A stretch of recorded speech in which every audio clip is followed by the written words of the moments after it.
Viewers আসসালামু আলাইকুম, welcome back to my channel. আশা করছি সবাই ভালো আছেন।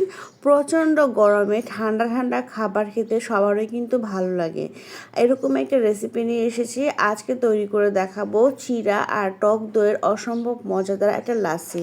আশা করছি ভিডিওটি অনেক বেশি ভালো লাগবে এবং বাসায় অবশ্যই ট্রাই করবেন। আমি আজকে এই রেসিপির জন্য নিয়েছি প্রায় 1.5 কাপ মতন চিড়াতে যেহেতু প্রচুর পরিমাণে ময়লা থাকে, সেহেতু 3-4 বার পানি বদলিয়ে আমি চিড়াটা প্রথমেই ধুয়ে নিয়েছি। তারপর নর্মাল ট্যাপের পানি দিয়ে এটা ভিজিয়ে রাখবো প্রায় 2 থেকে 3 মিনিটের জন্য। 2-3 মিনিটের মধ্যেই কিন্তু চিড়াটা অনেক বেশি সফট হয়ে যাবে, দেখতেই পাচ্ছেন এটা কিন্তু অনেক সফট হয়েছে আর ময়লাটা পরিষ্কার হয়ে গেছে। এখন আমি ব্লেন্ডার জার নিয়েছি, আর ব্লেন্ডার জারে যতটুকু পরিমাণ দই চিড়ার লাচ্ছিটা করব ঠিক ততটুকু পরিমাণ চিড়াটা নিয়েছি।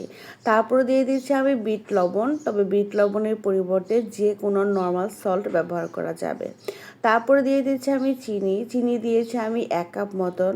তারপর একটা যে কোনো ধরনের ফ্রুটস ব্যবহার করতে পারেন। আমার হাতের কাছে কলা ছিল, আমি কলা ব্যবহার করেছি। তবে কলার পরিবর্তে আপনারা আপনাদের পছন্দ অনুযায়ী যে কোনো ধরনের ফ্রুটস ব্যবহার করতে পারবেন। তবে এই চিড়া দইয়ের সাথে কিন্তু কলাটা খুব পারফেক্ট যায়। এখন আমি দই ব্যবহার করব, আর আমার এই দইটা কিন্তু একদমই ইনটেক ছিল, তাই আমি সেটা উপরের সিলটা খুলে নিচ্ছি।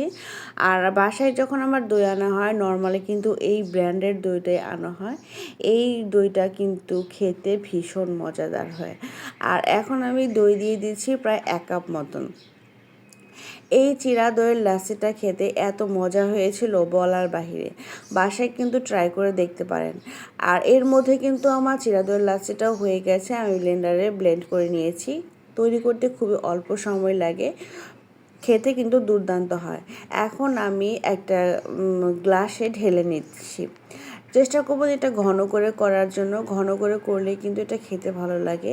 পাতলা করতে যাবেন না, খেতে তেমন একটা ভালো লাগবে না।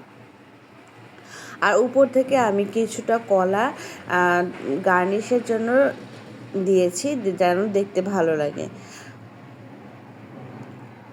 আর এই রেসিপিটা তৈরি করতে কিন্তু খুবই অল্প সময় লাগে, আর কোনো রকম গ্যাস জ্বালাতে হয় না, খুবই ঝটপট তৈরি করা যায়।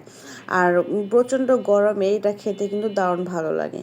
তো ভালো লাগলে অবশ্যই লাইক কমেন্ট করবেন। আল্লাহ হাফেজ।